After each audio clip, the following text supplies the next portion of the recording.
Right, good morning. 11 o'clock. I'm trying to get ready here. This first time we're going live on Zoom here, on YouTube here. We are reading the book How to Win Friends and Influence Others. People. Oh, influence people. Sorry, get the title right. So how far did we get? So we've done, we're starting, hold on. So we're on chapter 2. Mm-hmm. Sorry, I'll start again. So we're on part 3. Yeah. How to win people to your way of thinking. Okay. And chapter 1, you can't win an argument. Right. Okay. Basically, if you start an argument with someone and you tell them what you think, your ideas, they will be entrenched in their own ideas. Okay. So basically, you can't tell people they're wrong. Okay. They have to basically find their own way. Yeah. Of being, you have to find a way for them to admit they're wrong. Basically. Okay. So does it suggest you ask them questions along your line of thinking? How does it say you approach it? You have to basically, a man convinced against his will is of the same opinion still, basically. Okay. So if you try and ram your opinions down somebody's throat, they will not accept them. They'll be more entrenched in their own. Okay. You can't win an argument, basically, it's saying. Right. Because the person you're arguing against will not admit they're wrong.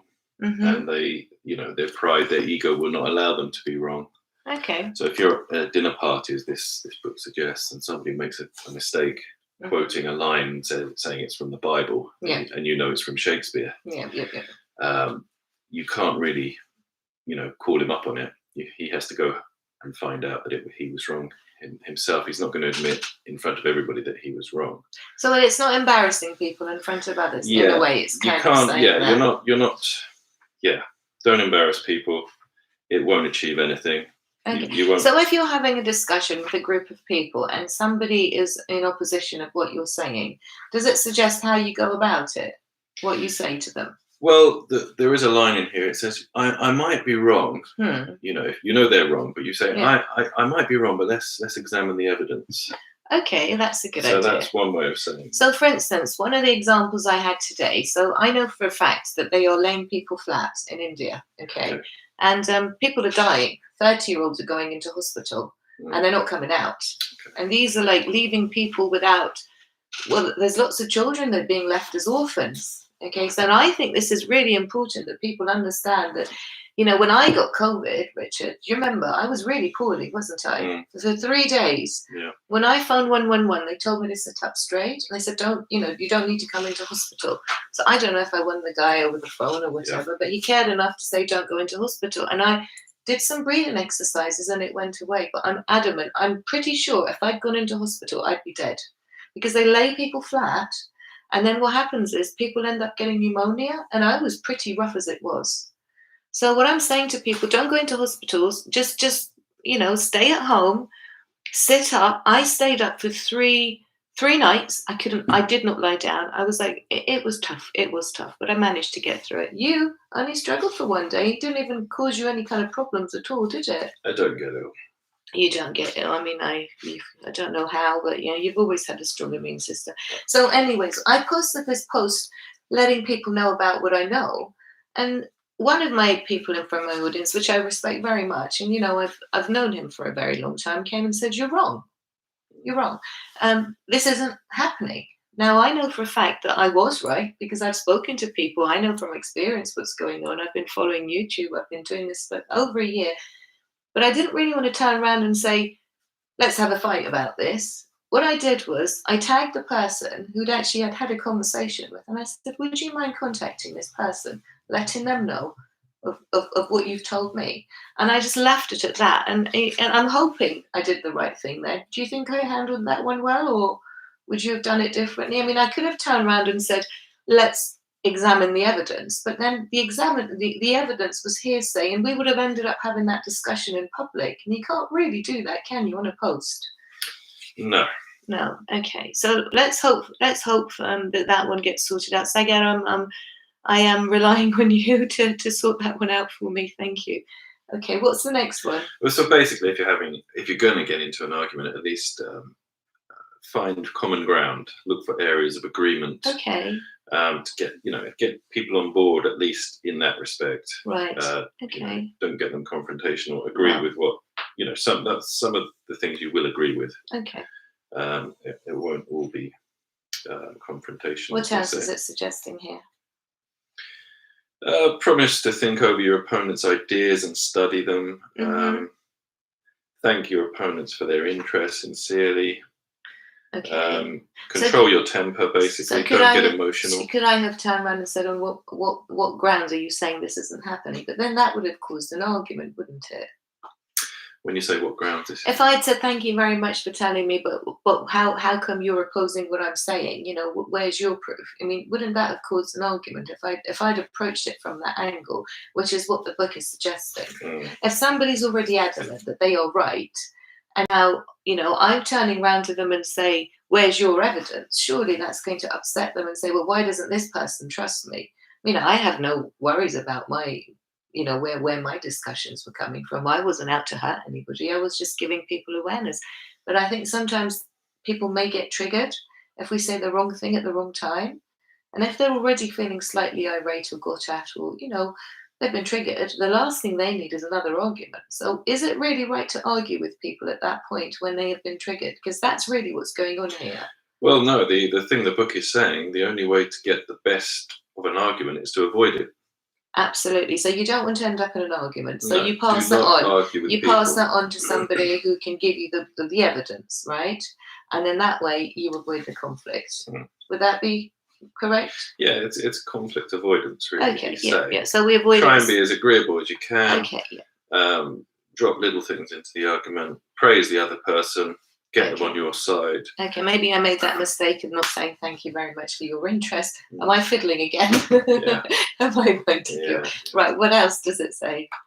So that's basically principle 1 of this chapter. Okay, what else does it say? Well, now we'll go on to the next chapter, basically. Are you going backwards? Well, no, you said what else does it say in this chapter? That was basically it's not a long So how many pages just to reach that one conclusion, would you say? About 6 pages. 6 pages. And how many pages have you read? Sorry, I don't mean to be rude, but I'm just trying to understand how. Well, we said 3 chapters, so it's about where are we? Chapter 148, 122. It's about 20 pages actually. Okay, so we're 6 pages in. Yeah, we're 6 pages. So we've got about 14 to left. 14 to go.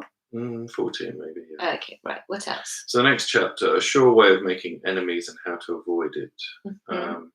So it quotes people like Theodore Roosevelt saying he confessed that if he could be right 75% of the time, he would reach the highest measure of expectation. Okay. And then the book says, well, what about you and I? If you can be sure about maybe 55% of the time, that's a good statistic. What's that saying my mum used to say? The whole world is mad apart from you and thee, and I'm not too sure about thee. Do you remember? Yeah. I suppose it's similar to that. Yeah, it just reminded me. I don't know who came up with that, do you? No. So it's saying you can tell people they are wrong, but it's not going to help you.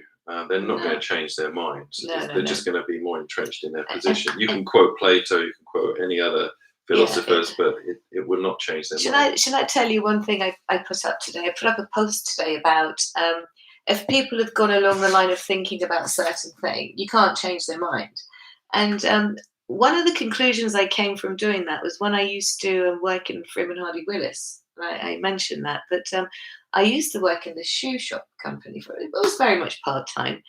And the ladies that were there, the mature ladies there, always said to me, Zara, look at the shoes they're coming in, because that's what they're going to buy again. Because people get into habits. They like something and they go and do it again. Very true. So I was saying, if people have already opted to have this vaccine, chances are we can't change their mind.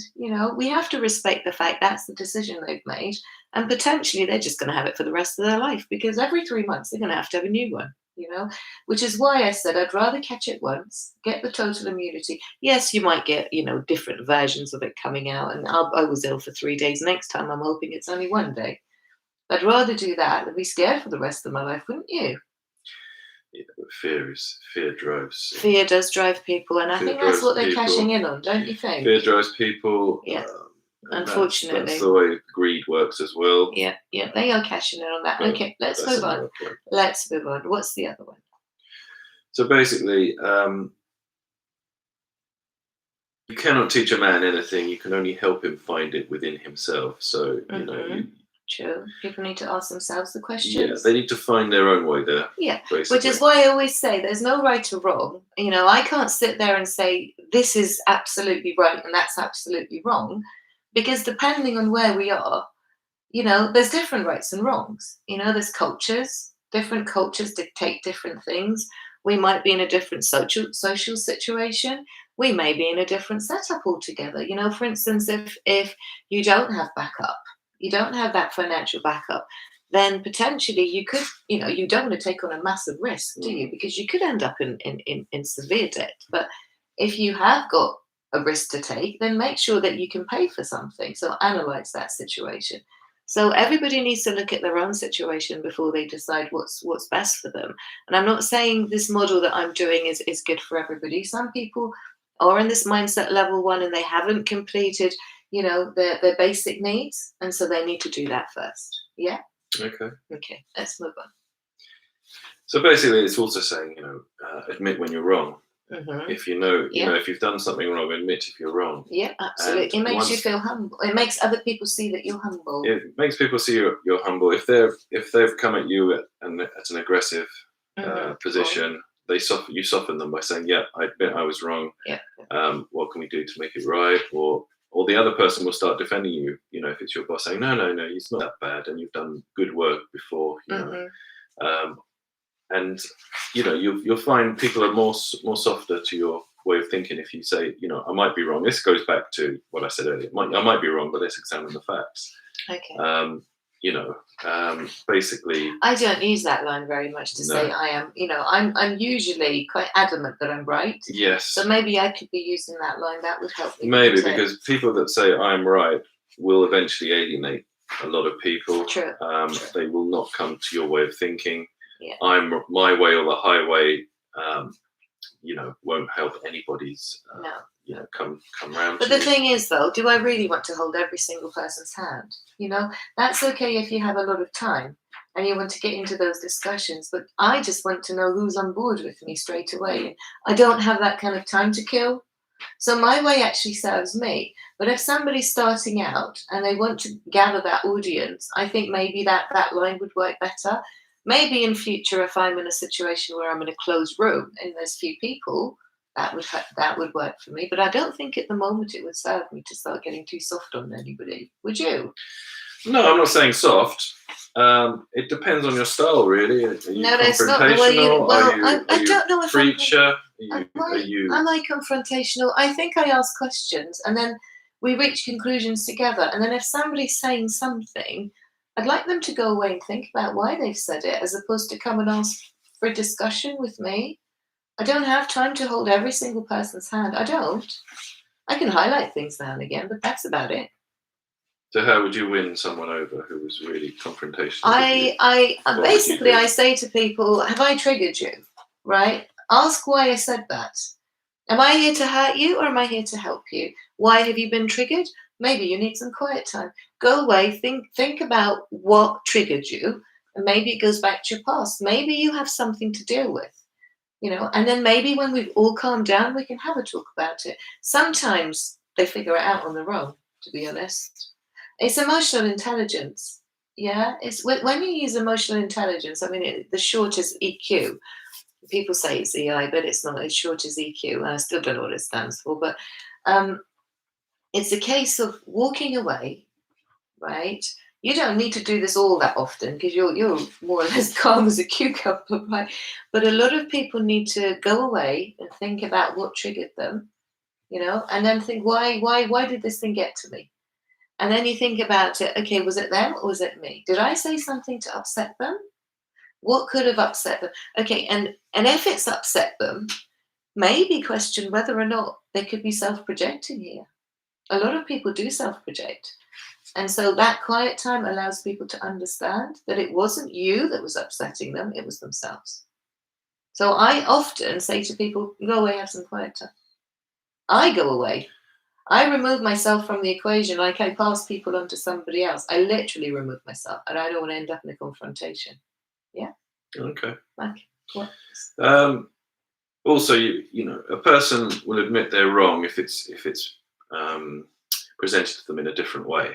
Basically, Okay. if you have some expensive furnishings done to your house, Mm-hmm. like this guy is actually giving us an example, saying he had some furnishings done.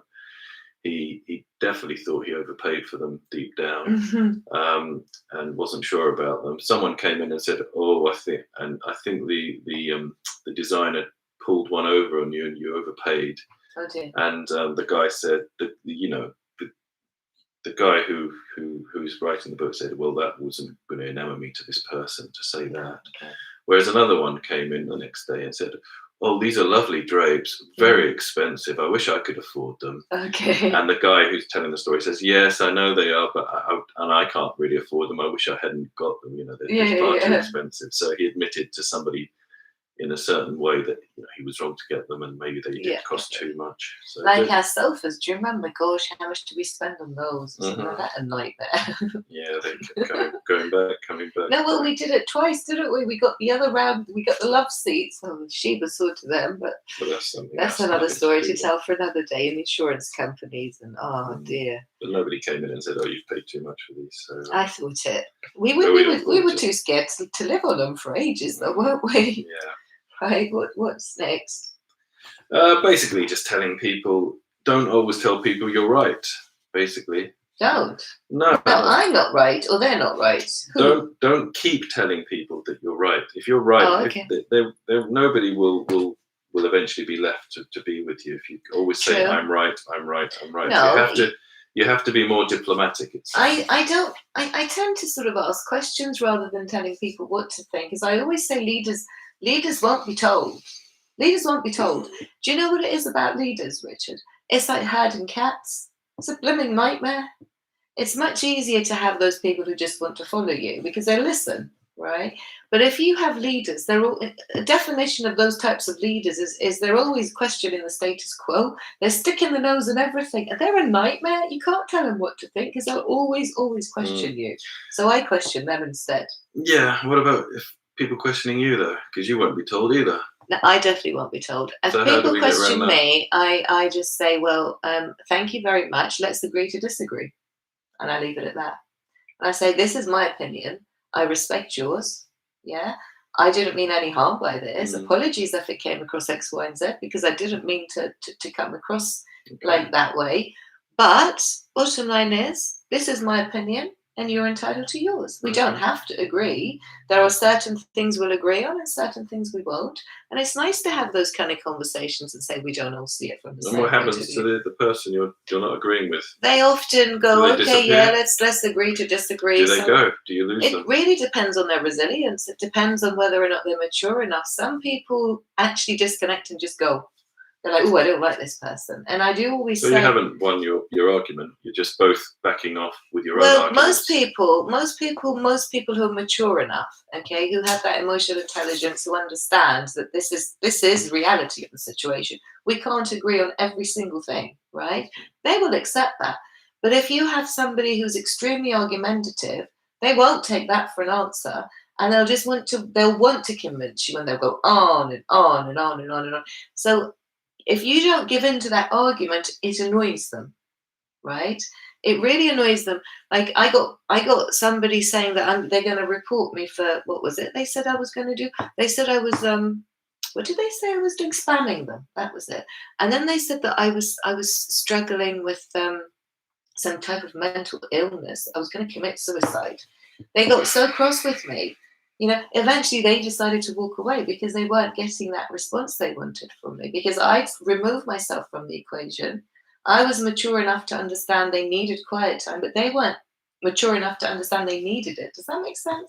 So they end up going away. You can't convince those types of people because they just want to fight. And I'm not here to fight with people. So if I end up fighting with them, then I've let them hijack me, right? I don't want to be hijacked. I've got other important things to do. I don't want them to occupy my mind. So you step away from that person or that discussion, and you allow them to go and figure it out for themselves. Maybe it might take them 10 years. I'm not saying I'm better than them or they're better than me. I'm just saying they're not in the right frame of mind to have that discussion with you. So why have it? Yeah. So it's counterproductive for you to actually exchange ideas with somebody you don't agree with. No, it depends on the maturity level. If somebody's mature enough, you can actually park it somewhere and go, I wonder why they said that. But very few people are mature.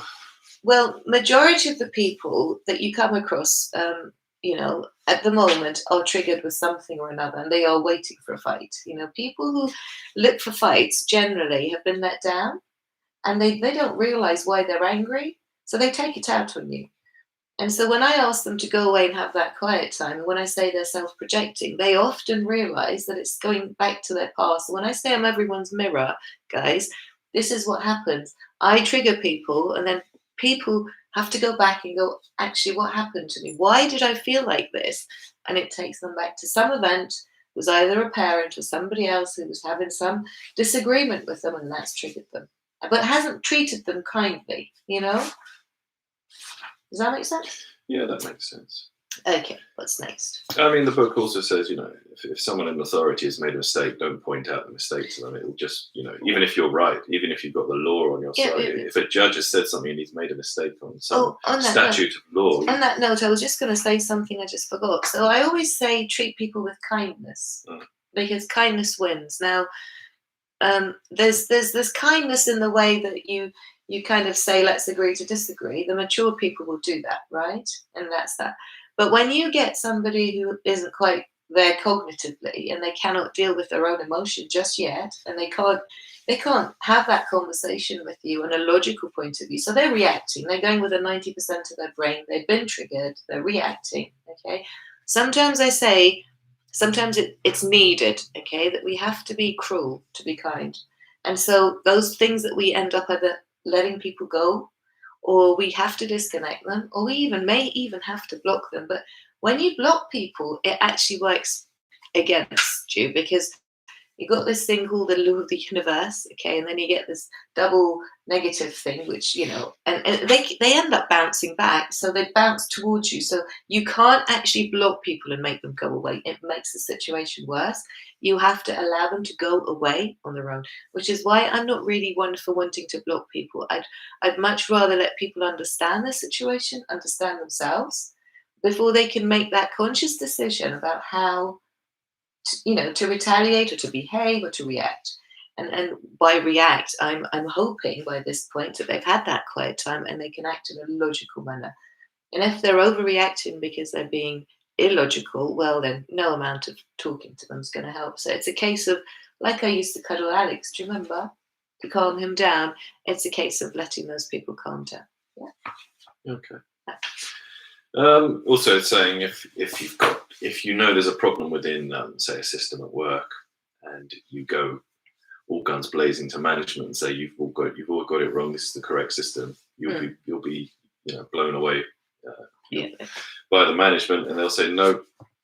Go away and have a hard think about what you've just said. We're quite happy with our systems because of the confrontational nature of your argument. Okay. But if you go in and say, let's discuss where our problems are with this system, and let's work through each one individually. So give your reasons, give your whys, and then eventually you've got up your sleeve. You've got this new system that you want to impose on them, and then they're more agreeable, basically. You can't just go in and say to people, this system is rubbish. You've got it wrong. Because they've obviously spent a lot of money on it. You have to find a softer way of getting your argument across. Absolutely. So one of the examples, one of the examples that I wanted to talk about was again this unique factor test. Now I've been asking people to sit it for a while, but been trying to tell them the why, whether or not I was convinced. Tell them the why. Tell them my reason. I've been asking them to take it. I'm not telling them to take it. And my why, I did quite a few posts about this, was at the end of the day, it's going to make them more efficient, because it's always about what's in it for them. I wasn't doing it for me, I'm doing it for them. But it's convincing others that you actually have their best interests at heart. So I'm here trying to help people, connect people to each other. And I sometimes don't know who's friends with whom because I get on with everybody or everybody gets me. But there's people that don't get each other. And when I introduce people to other people, they're like, oh, I'm not sure I like that person. Why did you introduce me to them? I get this quite often. So when you guys set your unique factors, I know for a fact that you guys are going to be a match. As opposed to, I like these people, and so let's introduce them to you. I want everybody to quickly find their audience.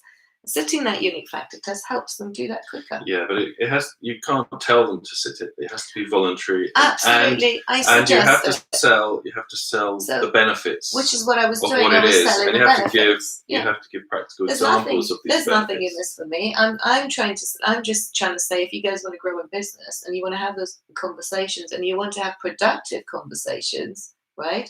It's best that you understand each other's communication style. So you don't have all those misunderstandings. We go, what did you mean by this? Why did you say that? Because there are people who can get very defensive if you don't say, I see that, or I understand what you're saying, or you are right, And do I really want to go around every single person and try and figure out who's what and say, you're right, I see that, But those people who are, for instance, perceivers, who want to say, I see that, they can say, I see that to each other, Or those people who are servers, they can say, you're right to each other. So that works better than me going around saying, I see that to the server, and you are right to the perceiver. You see? So I tend to just ask questions. So that's why I don't end up getting into so much making statements as such. But people end up finding their own audience eventually because they say like attracts like. But when I'm sat here trying to introduce people to others, that's when it gets tricky. Because I have to kind of know, well, this person must be this or that. And that's why I need to get the list in my head. I mean, it goes back to the old adage. I mean, preaching to the converted. What would you rather do? Preach to the converted or preach to the unconverted to try and convert them? I mean, you see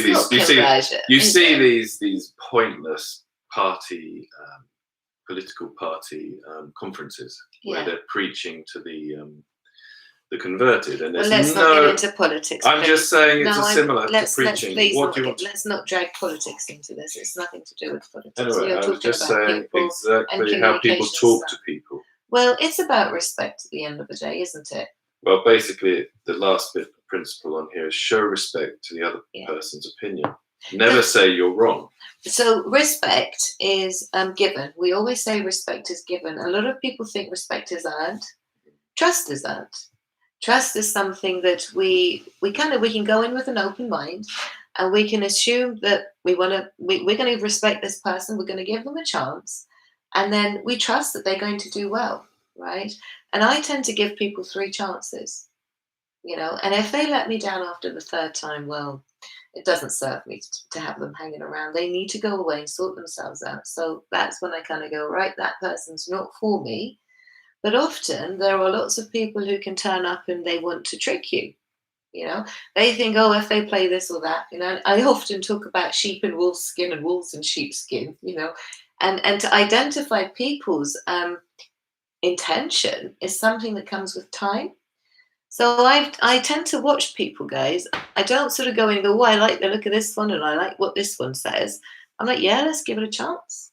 And if they're still here after a certain time, and I know for a fact, they're not after traffic and they're not after this, and they are actually genuinely wanting to make a difference, those are the type of people I actually want to support, But there are people here who are after their own interest, and they will come along and they will try and trick you into pretending that they're trying to help others. But, it's time, guys. We have to give things time. So be aware of that.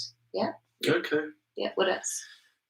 So basically, what were we saying? That was loud. You went funny. Yeah, of course. You're like a boomerang.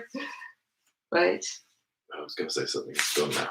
What page are we on now? So anyway, we're on chapter 3 now. Of this, the final chapter of the bit we were going to talk about. And it's just banging on again. If you're wrong, admit it. People are more agreeable if you accept that you're wrong. This is obviously, if you're dealing with a tricky situation and somebody is actually having a go at you, either whether it's a complaint from a customer for some shoddy work. Can I stop you there? Yeah. Does it actually say admit to the customer you're wrong? Admit you're generally wrong, not specifically wrong. So basically, if the customer has phoned up for a complaint, just say, "Oh, we've had a lot of mistakes recently. This could be one of them. How can we, help you out?" And you're basically softening the customer's position. The customer will come onto the phone, and he or she will not be moved. You have to find, if you confront with them that, you're right and they're wrong and you're right, you're not going to get anywhere. You have to see the customer's point of view, it's saying. So and eventually you will find an area where you agree on it, and you can actually have you worked in work on it. customer services? Well, I have. I have. Dead in customer You would have been services. said, okay, so I can talk from years and years of practical, So give me work your experience. take on it. When I get a customer that is irate, okay, now the way we were trained in industry was to listen to what they're saying, let them have their rant. Let them have their rant. Don't try and interrupt them, because often they are cross and they are angry and they want to be heard. So just let them have it out. And once they've done all that, and you can say, "I apologize for the inconvenience it's caused you." Yeah, so you're not saying I'm wrong. No. You are apologizing, but you're not apologizing for what you've done. No. You're apologizing for the inconvenience that he's experienced. And say, "Can I ask you to give me 2 to 3 days or 1 hour? I will escalate this to management, okay? And I will personally see that you get an update within da da da da da." And then that way, I make a note of that person. I put it in my calendar. I put it in my Outlook, and I double check, with them 2-3 days later, to the point where they definitely are happy. So because I'm looking after them now they feel cared for, so they're more on my side. And so they're not as angry with me. Does that make sense? Now, if I'd said to them, "I'm so sorry, we'll do," and then I just left them, well, they would just be angry. If I'd interrupted them, So when I call the insurance company with a complaint and they're like, "Well, it's not covered. You're wrong."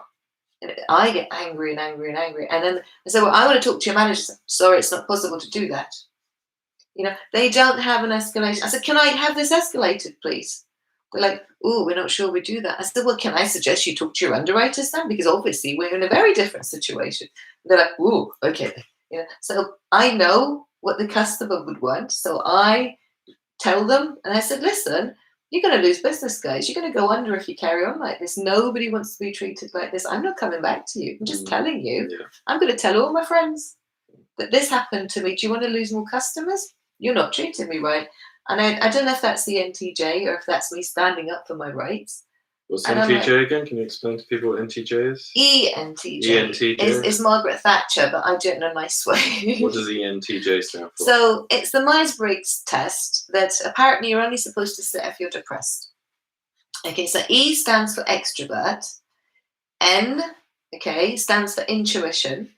The T is the thinking, and the J is the judgment. And all that means is when I'm stressed, I apply those principles, or whatever you want to call them. Okay, and that is my personality profile when I'm stressed. Now I do that, and I've done that. I've been that all my life. Okay, there are people who can be, I don't know, let's say INTJ. All that means is they are introverts. They're intuitive. They are thinkers and they judge. But those introverts will never ever come forward to tell you what they think or what they're judging. They quietly just judge you, right? Well, I'm quite in your face and I will tell you what I think of you and how I'm judging you. And imagine how I've just spoken to that insurance company. Intuitively, I know they're going to go under. And being an extrovert, I've thought about it and now I've judged them. Yeah, so that means that I'm ENTJ. There are people who can't judge, they will perceive over judging. And so they are very confused. And I often find that somebody who's like ENTP, and I call that kind of a mirror, that's what I'm saying, I can have quite easy exchanges with those people because they almost get me, but they're a little bit confused and they can't quite judge the situation. So when you have a discussion with those people, you get to hear their point of view, and then you can actually help them decide. Does that make sense? Okay. Yeah. There are people who sense over having intuition. Now, intuition is something that you can train. Some people have it, some people don't. It's not that you're not capable of having it. It's just that you have to work on gaining that. A lot of people are just walking around, just sensing. You'll hear people say, "I sense that you're not very happy today," you know. But I say, "I know you're not very happy today," and that's my level of confidence. So when I say to you, "I know you're not very happy today," you actually go, "Oh, she understood me." So we're type of empaths that we pick up on people's feelings. The people who go around sensing aren't empaths. They sense, they query, they're not quite there, and so they're fairly removed, and you won't connect with them that easily. Does that make sense? Yeah, it does. Okay. So I mean, this final bit is, if you're wrong, admit it, as we discussed. If you've taken your dog for a walk and it should be muzzled, and a policeman comes up to you and warns you, you shouldn't have this dog off the leash. It could do damage to kids and wildlife. You shouldn't argue your point with the policeman. You should admit, "I'm really sorry. I won't do it again," and make sure that we keep it muzzled. And if you get caught by the same policeman and you still are not muzzled, you say, I'm really sorry, I've been really bad, and it is wrong of me, and this could be really damaging. But the policeman's already been softened. He says, "Oh, don't worry, it's only a little dog. It can't do that much damage." Basically it's saying, what are you shouting about here for? If you're confrontational, you won't get anywhere. If you're a bit more agreeable. I remember years ago, I got stopped by the police, and I was confrontational, so they threw the book at me. This reminds me. Whereas, no, we're not going to say any more about that. But later on, I got stopped, and I was more agreeable, and I got. I think I need my ears tested. I certainly got more benefits. Sorry. One of the times, I tell you what happened. I was with a group of friends, and we were in a car. Okay, and there's a bunch of guys that were messing around, and the guy at the front didn't have a seatbelt on. I remember sitting at the back. I was with some other people, and the policeman turned up. And he said he was about to book this guy, and he said, because they find you. I think they still fine you if you're not wearing a seatbelt, especially if you're in the front seat, and that's in England. And he approached the guy sat at the front, and he said, "You're not wearing a seatbelt." And this guy just turned around and goes, "Well spotted, officer, ha ha ha." And that just got a laugh, and it got him off. Yeah, exactly. And there's different ways of handling it. I don't know how I would have reacted. I probably would have got really scared then to be honest, I don't know how I'd react now. I wouldn't sit in the front. I wouldn't sit at the front without it. I'd probably apologize and say, "Oh gosh, I wouldn't do that. I must have slipped my mind. Let me fix that straight away." But because I don't want to have an accident go through the window, but it's one of those funny things, isn't it? Yeah. Like, he just got away with it, just really easy. I don't think you'd laugh it off, would you? Yeah. Would you laugh it off? Laugh it off. If a policeman turned up and told you to put your seatbelt on, how would you react? Also, look, I burnt myself. I was cooking last week. Okay. And I would probably say, yeah, you're right, officer. I'm really sorry. That's what you wouldn't make a joke about. Would you just kind of just put your seatbelt on and then? I once went up to a police officer as we were waiting for a breakdown truck, and the police turned up, and I went up to the policeman and I said, "Are you the RAC?" Oh, no. Or the AA, whichever it was. And they didn't take it very kindly, so sometimes a joke doesn't work. No, I suppose not. They told us to stay in the car because we were out of the car to wait for the right. truck. I'm getting distracted here. What's the book saying next? Actually, and the final bit of this bit, if you're wrong, admit it. Apparently in Chinese culture, and probably most cultures, if you have an argument with your father, the older participant of the argument, the father, will not instigate reconciliation.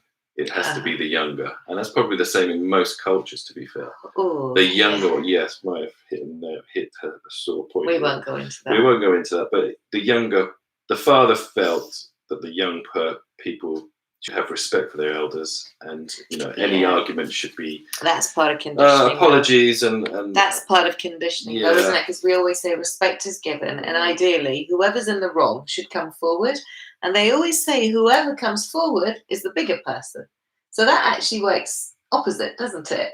But I suppose that's what I'm talking about. Different cultures, different right and wrongs. And I always say, why do people sit there and expect people to respect them when they treat people like rubbish? And how do they expect to teach respect when they do that? Basically, this Chinese guy, this older guy, had an argument with his son. Yeah. And he felt that he couldn't say sorry. Yeah. And he felt deep down that he was in the wrong, not his son. Yeah. And he had to, go through all sorts of, demons within his mind, and as you said, conditioning. Yes, conditioning. Eventually, he went to his son and begged him for forgiveness. So he did Good for him. turn it around. Yeah. I bet his son appreciated him a lot more after that. Yeah. I think it's very easy for the parent to just sit entrenched in their position. How many times have I gone on my knees and I've begged for forgiveness from Alex? Too many times. I'm saying, Alex, I'm really sorry. Mummy didn't mean to say that, or Mummy didn't mean to do that. Or, and I was wrong. I was a bit tired. It exudes respect between parties. I think you can't be, the dominating parent. And, no. The dictatorial parent, as a lot of these cultures pertain to. So that was the last bit of nugget from the book. A lot of it is business based, but these chapters I think were a mix of personal. I agree with ones. I think apart from up to now, because I've had so much to say about all the other bits, but this time I think we've been in agreement. Whatever this part is doesn't need to be rewritten. Sorry, guys. So we're up to page 149. Not yet. So principle 3: if you're wrong, admit it quickly and emphatically. What's that word mean? Well, emphatically is without question, basically. Oh, I learned something. So Thank you it's for that. emphatic. It's comprehensive. Comprehensive without question. Let me see how it's spelled. Emphatically. Okay. That's about empath. Right. Drop off. So honey. A drop of honey. So the next chapter 4, which we'll do next time, is a drop of honey, page 149. Yeah. And actually, what we'll do is we'll finish the rest of this section of this book right up to chapter 6. Well, actually, this one's got chapter 7, actually. So let's have a look. Chapter 8. Oh, it goes a bit too fast. So what we'll do is we will do chapters 4 to 6, a drop of honey, which is page 149. To page 168. Okay, and where does it finish? Just so a drop of honey up to where? Just because we always do this. 169. How to get cooperation? That would be right up to that point, right, so not that chapter. Yeah, up to that point. Yeah. Okay. So we tend to do 3 chapters each sitting. All right. Well, thank you very much. Thank you very much for your time. Thank you very much for sitting. All right, let's go and sort out lunch now. Speak to you later, guys. Bye. Goodbye.